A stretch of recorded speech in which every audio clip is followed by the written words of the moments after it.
عثمان غازی Ertugrul کا بیٹا تھا۔ یہ 1288 کو ارطغرل کے انتقال کے بعد سعود کا حکمران بن گیا۔ یہ بھی اپنے والد کی طرح سلجوقوں کا وفادار رہا۔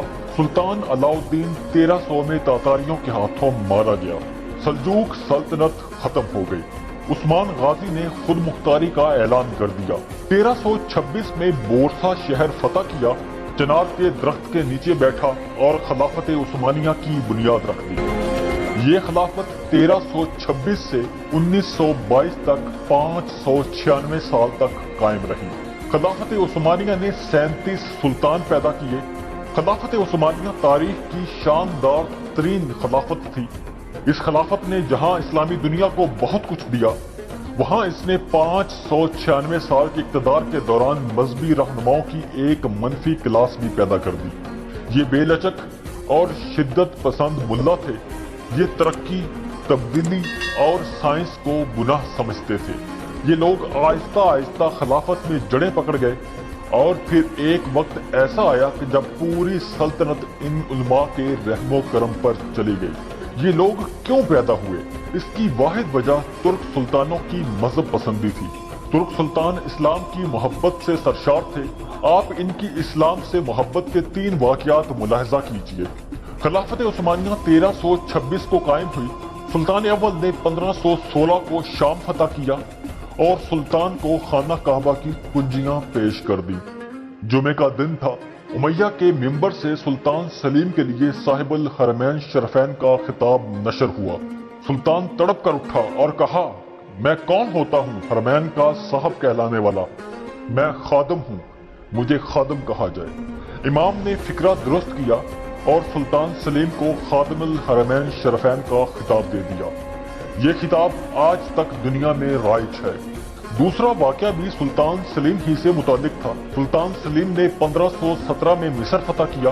عباسی بادشاہ سلیم عباسی استنبول آیا اور سلطان سلیم کو نبی اکرم صلی اللہ علیہ وآلہ وسلم کی تلوار مبارک پیش کر دی۔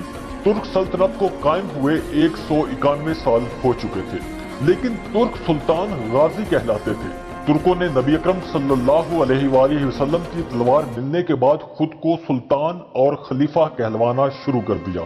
تیسرا واقعہ، سلطان سلیمان عالی شان ترکوں کا سب سے بڑا سلطان تھا۔ یہ سلطان روزانہ اپنے ہاتھ سے قرآن مجید تحریر کرتا تھا۔ سلطان سلیمان نے اپنی زندگی میں 8 قرآن مجید تحریر کیے۔ سلطان سلیمان نے کعبہ کی عصر نو تعمیر بھی کرائی اور مولانا روم کا مزار بھی بنوایا۔ ترکوں کی اسلام سے اس محبت کا مذہبی طبقوں نے ناجائز فائدہ اٹھایا۔ یہ مضبوط ہوتے چلے گئے، یہاں تک کہ خلیفہ سے زیادہ تگڑے ہو گئے۔ یہ لوگ کس قدر مضبوط تھے؟ آپ ملاحظہ کیجئے، دنیا میں 1370 میں پرنٹنگ پریس ایجاد ہوا۔ سلطان مراد سوم نے 1587 میں ترکی میں پہلا چھاپا خانہ لگایا۔ شیخ الاسلام نے پرنٹنگ پریس کے خلاف فتویٰ جاری کر دیا۔ بادشاہ نے منت سماجت کی تو شیخ الاسلام نے چھاپا خانہ میں صرف یہودی اور عیسائی لٹریچر چھاپنے کی اجازت دی۔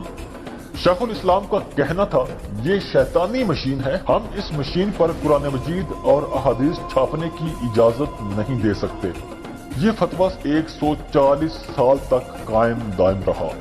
1727 میں محمد سعید کے نام کے ایک دانشور نے ترکش پرنٹنگ پریس سے اصول الحکم فی نظام الامم کے عنوان سے عربی کی ایک کتاب شائع کرا دی۔ یہ توہین علماء اکرام کے لیے ناقابل برداشت تھی۔ کفر کے فتوے جاری ہوئے، ملک بھر میں ہنگامہ ہوا۔ سلطان احمد سوئم کو برطرف کر دیا گیا۔ وزیر اعظم محمد ابراہیم اور نیول چیف مصطفیٰ پاشا کو ہلاک کر دیا گیا، اور کتاب شائع کرنے والا محمد سعید اور اس کا والد محمد فیض قبرص بھاگنے پر مجبور ہو گئے۔ سلطان سلیم سوئم 28واں سلطان تھا۔ سلطان سلیم فوج کو جدید خطوط پر استوار کرنے کی غلطی کر بیٹھا۔ پرانی فوج نے علماء اکرام کے ساتھ اتحاد بنایا اور سلطان سلیم سوئم کو قتل کر دیا۔ سلطان محمود دوم ترکی کا 30واں سلطان تھا۔ سلطان نے ترکی میں جدید طب اور سرجری کی بنیاد رکھی اور مقامی سرجنوں کی تربیت کے لیے یورپ سے سرجن اور ڈاکٹرز منگوائے۔ علماء اکرام اس توہین پر پھر بفر گئے اور سرجری کو غیر اسلامی قرار دے دیا۔ چیچک کی ویکسین ایجاد ہوئی۔ سلطان نے بچوں کو چیچک سے بچاؤ کے ٹیکے لگوانا شروع کیے تو علماء نے اس ٹیکے کو کافرانہ عمل اور قدرت کے معاملات میں رکاوٹ قرار دیا۔ سلطان محمود دوئم نے ملک میں سٹیم انجن سے چلنے والی کشتیاں اور پینٹ کوڈ متعارف کروائے۔ دارالتراجم اور ملک کے پہلے اخبار تقویم وقائع کی بنیاد رکھی۔ اس کے خلاف بھی پورے ملک میں مظاہرے شروع ہو گئے۔ سلطان عبد المجید نے ملک میں سیکولر عدالتیں، مدارس کی جگہ سکول، استنبول یونیورسٹی اور غیر مسلموں کو برابری کے حقوق دینا شروع کیے تو وہ بھی مذہبی طبقے کے ہاتھوں یرغمال بن گئے۔ 1860 سے 1870 میں جب انگریز ہندوستان کو تاج برطانیہ کا باقاعدہ حصہ بنا رہے تھے، ترک علماء کرام عین اس وقت لغت سے حریت، وطن، آئین اور جمہوریت جیسے الفاظ نکلوانے کے لیے سلطان پر دباؤ ڈال رہے تھے، اور سلطان نے یہ الفاظ لغت سے خارج بھی کرائے۔ جب فرسٹ ورلڈ وار شروع ہوئی تو ترکی میں حالات یہ تھے، سلطان نااہل تھے، بیوروکریسی کرپٹ تھی، معاشرہ بے حس تھا اور علماء اکرام میں تفرقہ تھا۔ یورپ ترک سلطنت کو آپس میں تقسیم کر رہا تھا، جبکہ مولوی حضرات ایک دوسرے کو کافر کافر کہہ رہے تھے۔ مسجدوں کے اندر لڑائی ہوتی تھی اور ایک مکتبہ فکر کے طالب علم دوسرے مکتبہ فکر کے طالب علم سے ہاتھ تک نہیں ملاتے تھے۔ علماء ایک دوسرے کی داڑیاں کھینچتے تھے۔ ایک پبلشنگ ہاؤس سے منسلک لوگ دوسرے مکتبہ فکر کے اشاعت گھر سے شائع ہونے والا قرآن مجید تک نہیں پڑھتے تھے۔ اس سلسلے کے دوران اتاتورک مصطفیٰ کمال پاشا کا ظہور ہوا۔ مصطفیٰ کمال پاشا یونان کے علاقے سلیوینیکا میں پیدا ہوئے۔ یہ مدرسے کے طالب علم رہے تھے، یہ فوج میں بھی رہے، بیوروکریسی کو بھی قریب سے دیکھا تھا اور آخر میں سلطان کے محل اور شبینہ سرگرمیوں سے بھی آگاہ ہو گئے۔ کمال اتاتورک کے پاس اس وقت دو آپشن تھے۔ یہ سسٹم کو یوں کا توں چلنے دیتے تو ترک خلافت ختم ہو جاتی، یورپ ترکی کو آپس میں تقسیم کر لیتا، علماء کرام اسلامی ملکوں میں نقل مکانی کر جاتے اور بیوروکریسی اپنا مال و متاع لے کر یورپ کے مختلف شہروں میں نکل جاتے۔ اور دوسرا آپشن یہ تھا کہ اتاتورک ترکی کو بچا لیتے۔ کمال اتاتورک جانتے تھے کہ ہم نے اگر ترکی کو بچانا ہے تو پھر ہمیں خلافت، مذہب اور سسٹم تینوں کی قربانی دینا ہوگا۔ وہ یہ بھی سمجھ گئے تھے کہ یورپ کی معاشرتی اپروچ اور ترقی کا ویژن درست ہے، اور ہم نے اگر پرسکون معاشرہ بنانا ہے تو پھر ہمیں ملک میں یورپ جیسی اصلاحات کرنا ہوں گی۔ ہمیں معاشرے کو کھولنا ہوگا، ملک میں تعلیم، سائنس، صنعت اور انصاف کے جدید ترین نظام نافذ کرنا ہوں گے۔ اتاتورک آگے بڑھے، فوج کو منظم کیا، قوم کو یورپی طاقتوں کے خلاف کھڑا کر دیا اور اس طرح یورپی حملہ آور پسپا ہو گئے۔ ترکی بچ بھی گیا اور آزاد بھی ہو گیا۔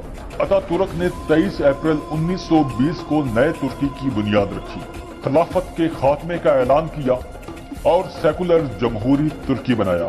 ترک آئین سے مذہب کی شک خارج کی، ترکی زبان کا رسم الخط عربی سے انگریزی کیا، ترکی کو قومی زبان بنایا، عورتوں کا پردہ ختم کر دیا، مدارس بند کر دیے، مذہبی تعلیم پر پابندی لگا دی، اسلامی لباس کو غیر قانونی قرار دے دیا، ہجری کیلنڈر ختم کر دیا، ملک کی تمام مساجد حکومتی کنٹرول میں لے لی، مذہبی کتب کی اشاعت بند کرا دی، علماء اکرام کے خطبوں اور فتووں پر پابندی لگا دی، اور یوں وہ ترکی 1000 سال سے اسلام کا دارالحکومت چلا رہا تھا اسے سیکولر بنا دیا۔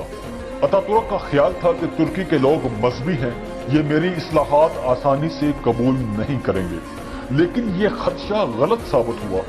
عوام نااہل حکمرانوں، کرپٹ بیوروکریسی اور متشدد علماء کرام سے اس قدر تنگ تھے کہ انہوں نے نہ صرف اتاتورک کی اصلاحات کو خوش آمدید کہا بلکہ سکھ کا سانس بھی لیا۔